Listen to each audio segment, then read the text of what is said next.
സൽക്കർമ്മങ്ങൾ ചെയ്യുന്ന കാര്യത്തിൽ എപ്പോഴും പോസിറ്റീവായ ഒരു മത്സരമുണ്ടാകുമായിരുന്നു പ്രവാചകൻ്റെ അനുചരന്മാർക്കിടയിൽ.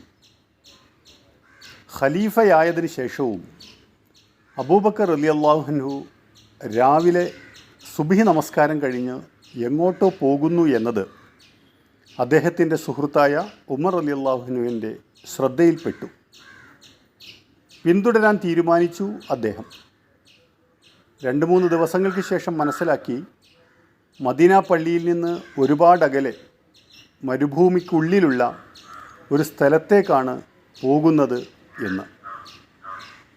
4-ാമത്തെ ദിവസം ഉമർ അതേ വഴിയെ നടന്ന് അബൂബക്കർ പോകുന്ന വീട്ടിൽ ചെന്നു.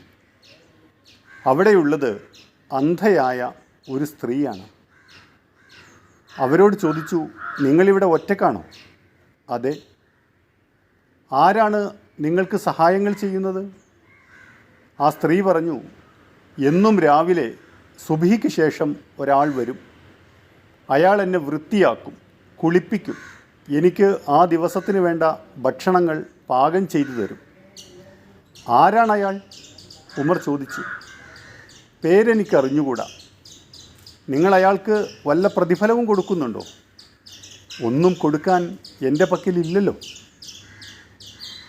ഇത് കേട്ട ഉമർ റളിയല്ലാഹു അൻഹു പറഞ്ഞു, അബൂബക്കറെ, എല്ലാ പ്രതിഫലവും നീ കൊണ്ടുപോയിരിക്കുന്നു എന്ന്.